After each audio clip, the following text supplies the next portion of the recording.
Está no ar, apresentado pelo filosofage influencer mais altamente mais ou menos da história desse planeta, pelo menos desde a última era do gelo. Mais um episódio de Num Livro Qualquer, e esse será um dos episódios mais longos da história de Num Livro Qualquer.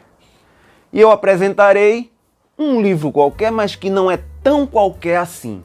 Um livro muito interessante que está aqui abaixo. Basta clicar no pitoco da descrição e em mais, e você tem uma tuia de livro, e nesse aqui você vai ter 35 livros aqui abaixo na descrição, incluindo este aqui, os 100 maiores argumentos da história da filosofia ocidental. O tema que será falado hoje, o argumento da causação mental em favor do fisicalismo. Hoje é para bugar a mente. A cunha na vinheta, Zé dos Preá.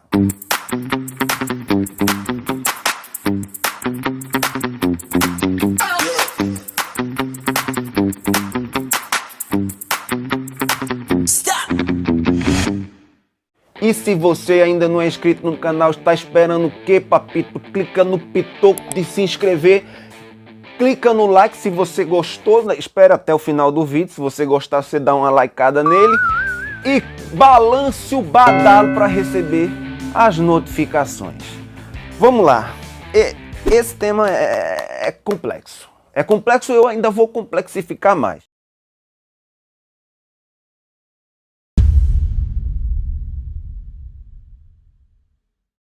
Este livro, ele é muito interessante porque, pronto, o capítulo 79, né, é o argumento da causação mental a favor do fisicalismo. O livro é interessante porque ele cita as fontes do estudo daquele argumento, né, e ele explica, né? Então eu vou ler alguns trechos que explicam as tentativas de estabelecer o fisicalismo como base da filosofia da mente. E ele, lógico, todos os argumentos aqui, eles terminam com a sua conclusão. E este, não diferente, vai ter também a sua conclusão. Sendo que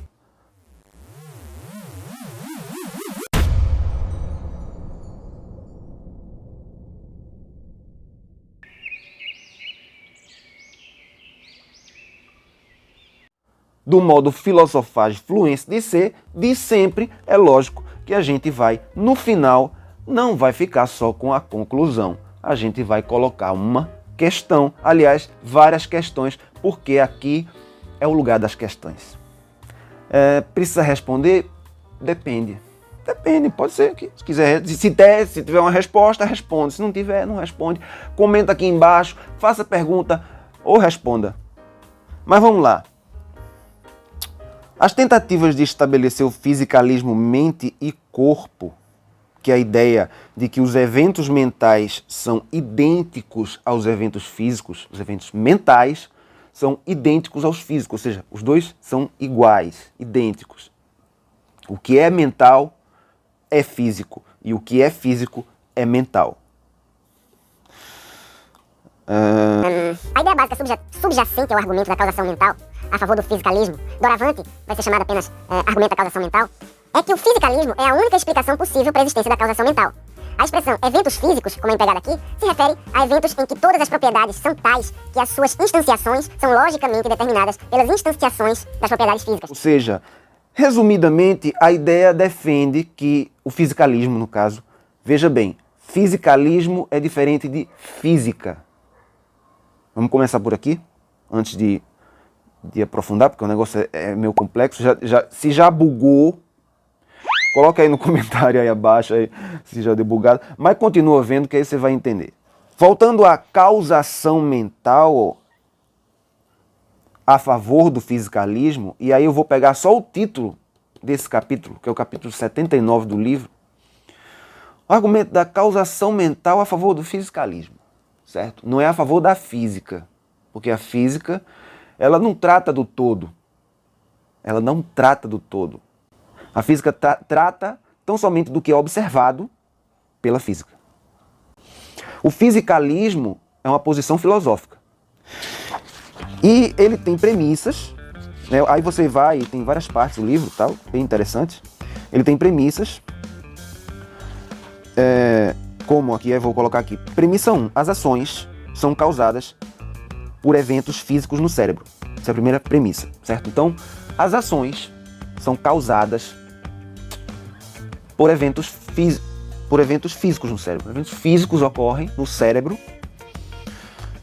e causam nossas ações. E premissa 2, as ações são causadas por eventos mentais. Eventos mentais ocorrem e causam as ações. Ora. Conclusão: os eventos mentais são idênticos aos eventos físicos no cérebro, ou as ações são causadas tanto por eventos mentais quanto por eventos físicos no cérebro. Né? Você tem uma conjunção de P1 e P2. Existiu na história, algumas opções, né, de refutação do fisicalismo, que foi a sobreposição causal, a cooperação causal mental física e as cadeias mistas mentais físicas. Eu não vou explicar elas todas, estão aqui no livro, se você quiser você leia, mas enfim, existem, né, várias, mas assim, essas três foram citadas aqui porque foram as mais importantes: a da sobreposição causal, cooperação causal mental física, cadeias causais mentais físicas, mistas, né? Ou seja, um misto de físico com mental, ou seja, o mental é meio físico e o físico é meio mental. Algo mais ou menos assim. Só que a premissa 3, ela faz, não. Todas as opções em que as ações são causadas tanto por eventos mentais quanto por eventos físicos no cérebro, embora os eventos mentais não sejam idênticos aos cerebrais, devem ser rejeitadas. Ou seja, qualquer tentativa de desvincular, de fazer uma ruptura entre evento mental e evento físico, deve ser rejeitada. Qualquer ruptura, ou seja, você nem que seja uma física quântica, nem que seja uma coisa mais profunda, mas tem que ser física para poder explicar a causação mental. Ela não pode ser puramente mental, ela precisa de um correspondente físico, senão é rejeitado. Conclusão 2. Os eventos mentais são idênticos aos eventos físicos no cérebro. Essa é a conclusão do argumento da causação mental. Temos um problema aí em relação à ciência. Isso pode ser considerado científico, ou seja, o fisicalismo então pode ser considerado científico puramente, absolutamente? Não, até porque a ciência não trabalha em termos de absoluto. Quem trabalha com isso geralmente é a religião, que trabalha com absoluto. A ciência abre sempre uma porta para a novidade. Então ela não pode ser absoluta. Então há um problema aí. Porque se um evento mental tem que ser físico, tudo tem que ser físico, absolutamente físico, estamos entrando no terreno do absoluto. E não estamos dando espaço àquilo que é casual, que é muito precioso para a filosofia da ciência moderna. E aí eu faço uma pergunta: é tudo causal? Vivemos realmente no mundo aristotélico, onde há um motor imóvel, um theos. Sabia que foi Aristóteles que inventou o nome Deus? O Deus cristão não é o Deus de Aristóteles, não. Ou seja, a gente só chama Deus de Deus por causa de Aristóteles, porque Deus é um termo grego, mas para Aristóteles o termo Deus não designava o Deus que o cristianismo propaga. Não é a mesma coisa. Deus para Aristóteles, ele é de fato uma espécie de motor imóvel do universo, de onde tudo parte, mas ele é energia em potência. Aristóteles ele tem um conceito de potência e ato. Tudo num caos. Caos significa, imagine uma sopa cósmica. Uma sopa cósmica onde tudo está em potência, mas só se manifesta como ato. Aí acontece a existência, no ato, quando há a conjunção entre potência e ato, né? Aí é claro que isso é muito mais profundo, enfim, eu teria que voltar a Aristóteles e tal, a causa eficiente, a causa formal, a causa material, enfim, aquela coisa toda. Então, não vamos voltar tanto, vamos chegar aqui voltar às perguntas que eu estou aqui. Tudo é causal e o acaso, que seria o caos de Aristóteles, seria o caos dos gregos antigos, ali de antes de Aristóteles, enfim. No princípio era o caos. E todos os arquétipos universais religiosos, eles sempre trabalham com essa ideia por exemplo, Gênesis trabalha com a ideia de que o espírito sobrevoava, pairava sobre as águas, né? No princípio era o verbo, e ele era e seu espírito pairava, flutuava sobre as águas, ou seja, o elemento água, porque, enfim, para aquele povo o elemento água era o elemento essencial de tudo. Você tem várias coisas que hoje, e a ciência tem a sua. A ciência moderna, física e tudo mais, a física inclusive, tem a sua, que é a sopa cósmica. A sopa cósmica é essa espécie de espírito que paira sobre as águas, essa espécie de, no princípio era o caos. Sopa. Mas uma sopa de legumes, liquidificada. Ali tem chuchu, ali tem cenoura, ali tem batata, mas você está vendo cada uma delas? Não, porque foi liquidificada. Só que a existência ela é o contrário disso. A existência parece, para os aristotélicos, no caso, ter surgido do caos, no caso, a sopa cósmica se refazer e as frutas voltarem a ser inteira, como se você estivesse fazendo rewind, né? Voltando a câmera, apertando o botão de voltar, caminhar para trás. Ou seja, um absurdo. Mas a física trabalha com o absurdo. Ela trabalha com cálculos, matemática, e assim, é absurdo, né? Aí eu faço mais perguntas, eu escrevi aqui mais perguntas. A ciência reconhece tanto a casualidade quanto o acaso. A causalidade e a casualidade. Ela reconhece ambos. Enfim, a gente não sabe definir onde cada um corresponde a quê, onde eles se relacionam. O que é acaso e o que é... Porque se fala hoje em determinismo, certo? Em liberdade. Em filosofia, hoje não se fala mais tanto em livre-arbítrio, mas em liberdade. Os termos mudam, né? Liberdade. Não mais predestinação, como se falava antes, mas determinismo. Então sempre há um confronto entre determinismo e liberdade, que é a mesma coisa do confronto entre predestinação e livre-arbítrio.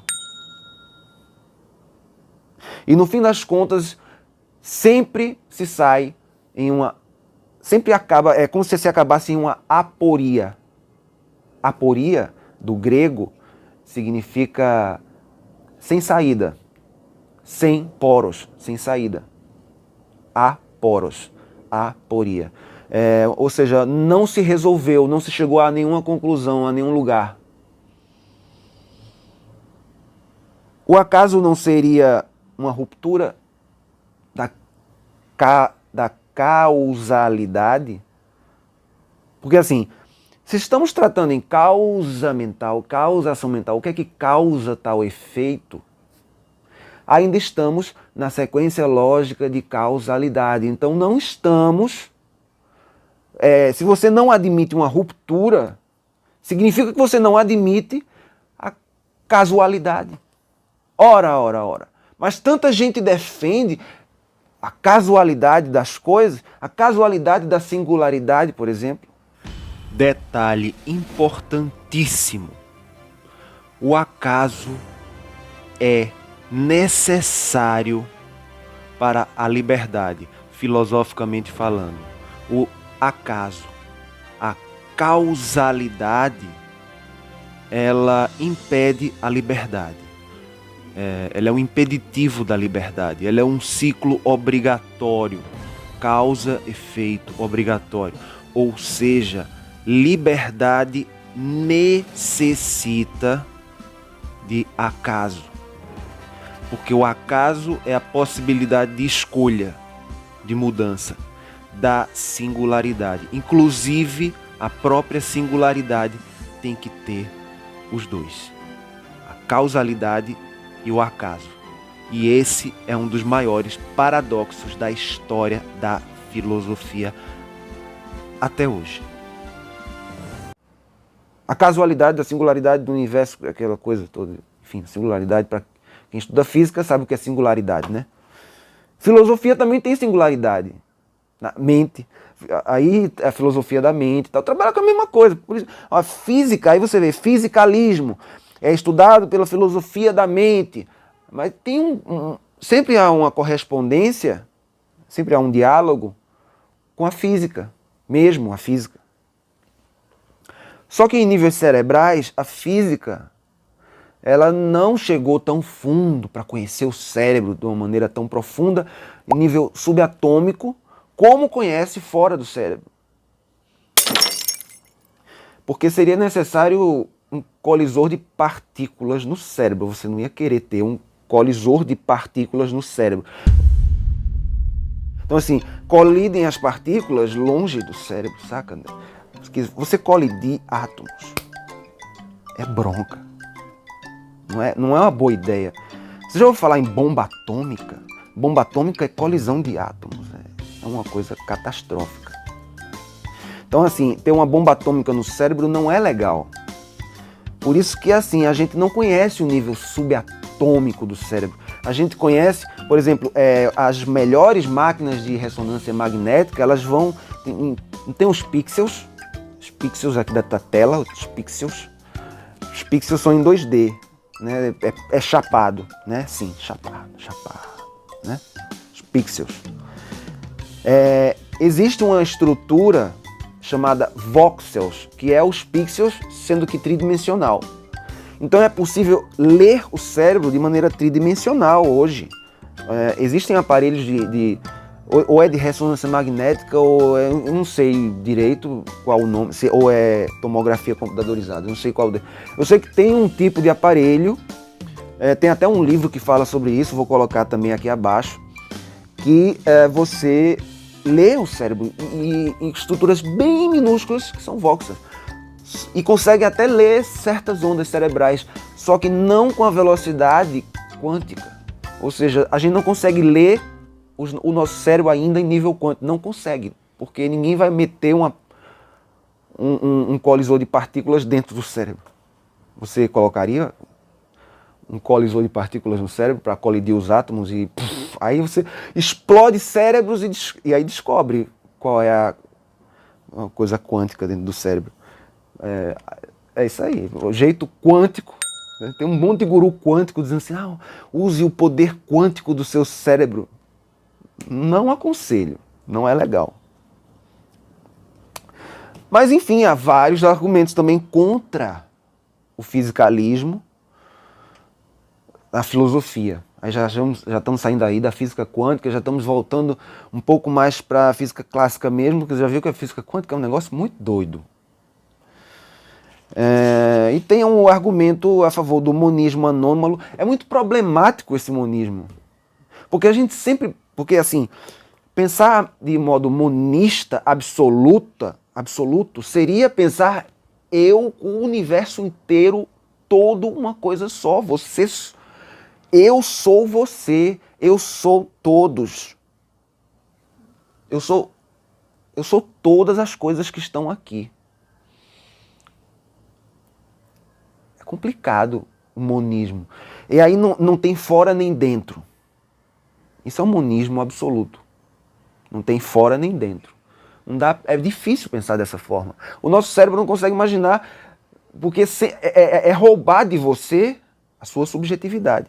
Se eu pensar assim, se eu pensar eu sou o universo todo, eu roubo de você. Se eu penso que eu sou você, eu roubo de você a sua subjetividade, de você ser você mesmo. Entende o problema? Essa coisa de eu sou o universo, que o povo diz assim, então se transforma o universo com a mente. E vamos lá, eu vou pensar positivo. Tudo bem, é legal pensar positivo. Não estou dizendo que não possa haver alguma relação, sei lá. Mas assim, você tem que considerar o completamente outro. Porque você não pode roubar a subjetividade do outro. Então você não pode imaginar um mundo de maneira completamente objetiva. Logo, o monismo absoluto é problemático. Por isso que a gente sempre acaba, filosoficamente e historicamente, caindo no dualismo. Toda filosofia, bota na tua cabeça, não tem filosofia que não vá, no final da história, na conclusão, cair num dualismo. Eu e o mundo lá fora. Sempre vai cair num dualismo. Sempre. A observação do mundo lá fora. O aparelho observa o aparelho, aí um terceiro aparelho em redundância observa um quarto, um quinto, um sexto, um sétimo aparelho, mas na ponta sempre vai ter um observador, pessoa. Senão você vai entregar os dados, o seu cérebro, vai deixar que os aparelhos pensem por você.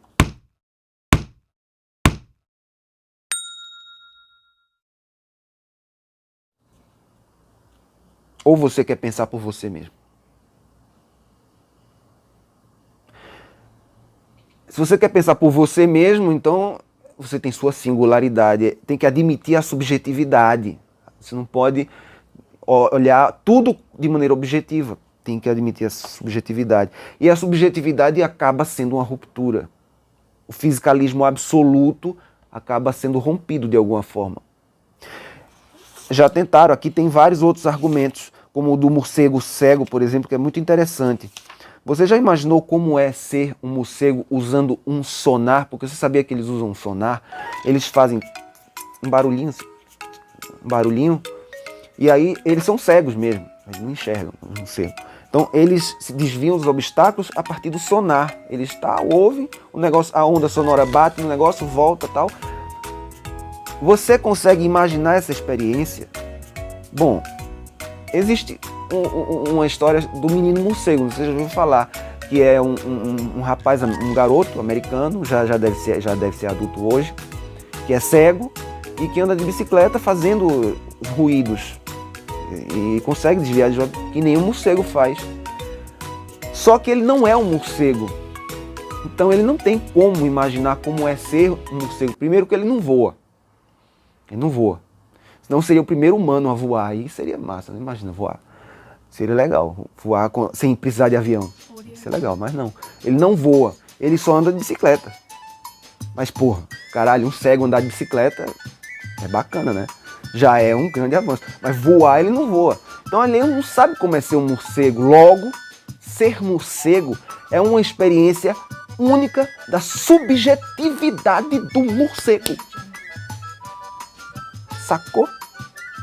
Então a gente não tem como saber a subjetividade do morcego, a gente tem como ler o morcego, a gente tem como abrir o morcego, ver os órgãos do morcego, tudo, mas não tem como saber como é ser o morcego. Logo há uma ruptura aí com a questão da causalidade, né? Porque se existe um completamente outro,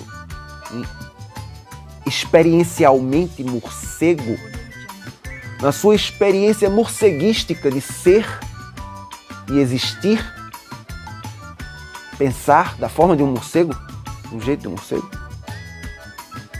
ou alguma coisa como pensar, porque não é pensar necessariamente, ou é.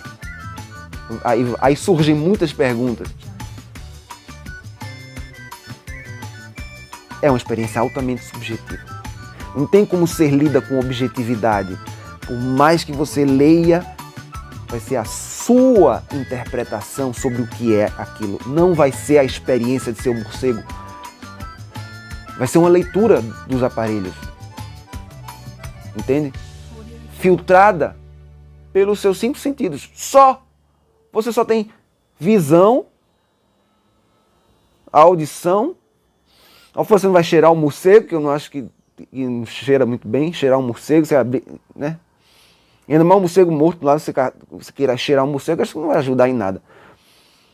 Você pode usar aparelho para ler quanticamente, fazer colisões de partícula com o morcego, mas no fim das contas você vai continuar usando os seus 5 sentidos para ler qualquer aparelho. Você pode estar com os aparelhos do mundo, laboratório de tecnologia de ponta e o melhor centro de tecnologia com o maior colisor de partículas que ele não consegue nem ficar na Terra, ele fica em órbita da Terra, de tão grande que ele é, e não sei o que lá, gastou milhões e trilhões de dólares para fazer um laboratório gigantesco, mas você só vai ler os dados com os seus 5 sentidos. Não é melhor pensar? Não é melhor... É bom, você usa os laboratórios, mas sabe até onde vai o bom senso? Você gastar milhões e tal, e no fim das contas você vai usar os seus 5 sentidos. Então, né? A gente tem que ter a gente tem que saber que assim, a nossa leitura do mundo ela é limitada pra caralho. Tem muita gente com síndrome de Deus por aí. Tem muita gente que acha que vai descobrir o mundo, vai descobrir o universo, quer o seu nome estampado em todos os lugares, e bota seu nome em tudo, escreve seu nome e quer o seu nome em letras de neon, porque só usa 5 sentidos, como eu, como você, como qualquer um. Por mais que tenha aparelhos sofisticadérrimos, ele só vai continuar sendo um sujeito com 5 sentidos. Mas um sujeito subjetivo. Ou seja, ele não pode ser 100% objetivo. Nada pode ser 100% objetivo, porque nada pode ser absolutamente objetivo, porque nada pode ser absoluto. Segundo a ciência, não pode ser absoluto, a não ser o próprio absoluto, que não é abarcado pela ciência. Ou seja, não é científico, é de outro campo, a gente não conhece. Porque nós só temos 5 meros sentidos paupérrimos. Só isso. A gente não tem mais nada. E tem inteligência também para, né?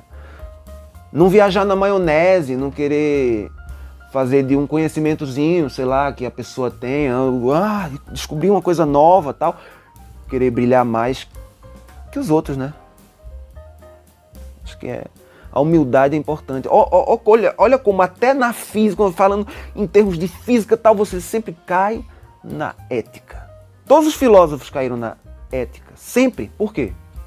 Porque a ética é o que nos cobre, é o que dá sentido à nossa relação intersubjetiva.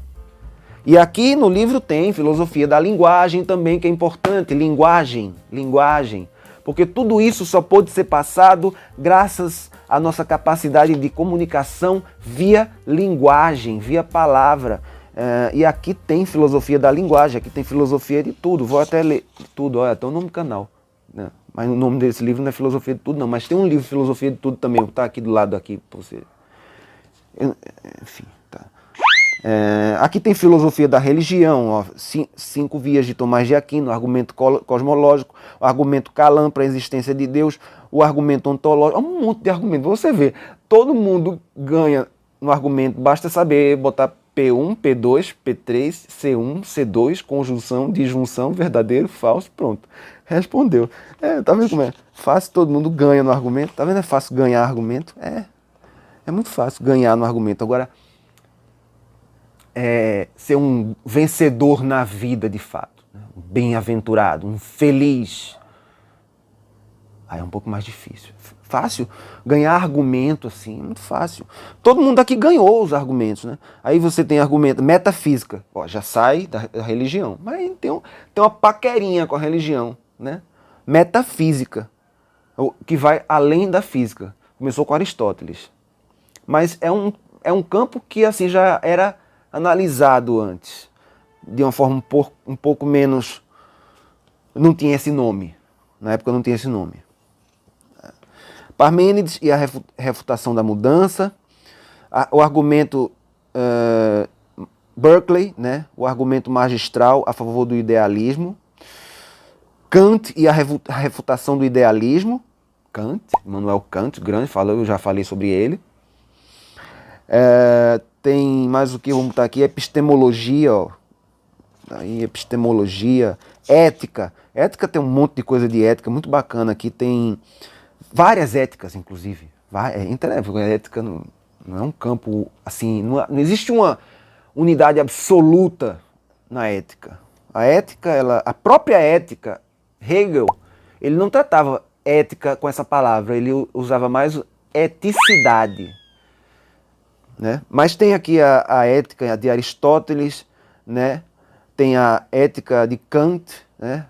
O porquê da autonomia merece respeito, o argumento de Kant.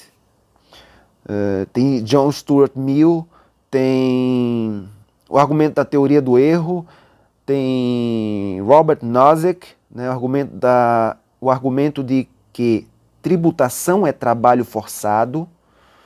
Veja que ética completamente diferente. São vários, um contra o outro. Assim, os argumentos são contraditórios entre si, esses argumentos aqui. Eles são contraditórios entre si. Entretanto, no dia lá do debate, sei lá, que teve, o debate do A contra o B, o melhor ganhou. Aqui só tem argumento vencedor, cara. Aqui só tem, campeão. Aqui só tem os heróis. Né, os heróis do Ocidente, porque ainda tem o Oriente todinho também, tem os seus argumentos, muito menos prolixos, mais simples, que são foda, cara. Eu falo também em filosofia oriental, aqui nesse card tem um vídeo também sobre filosofia oriental, acho muito interessante, muito mesmo, embora também, claro, deixe esse livro como dica, mas mais importante é você saber que assim, ganhar o argumento não significa estabelecer a verdade. Não. E o que significa ganhar o argumento? Vencer o argumento. Vencer o argumento. Só. Estabelecer a verdade, ninguém estabelece a verdade. Uma pessoa assim, eu estabeleci a verdade. Se você é uma pessoa que diz assim, eu estabeleço a verdade, é a mesma coisa que dizer assim, eu sou Deus. Sacou? É muito difícil estabelecer o mundo do jeito que você imagina que é o mundo perfeito. Porque assim, você parou pra pensar que tem pessoas diferentes pra caralho. Cada uma é diferente da outra. Cada uma tem o seu mundo perfeito. Meu velho. Tem gente de óculos, tem gente sem óculos, tem gente com cabelo assim, tem gente de todo jeito, tem gente, tem jamaicano, gosta de reggae, tal, não sei o quê. Tem gente que gosta de samba, tem gente que gosta de uísque, outros de café, outros de cannabis, outros de jogar videogame. Tem gente de tudo. Tem gente que gosta de carro, tem gente que odeia carro. Tem gente que gosta de planta, tem gente que odeia planta. Tem gente que... Tem gente de todo jeito no mundo.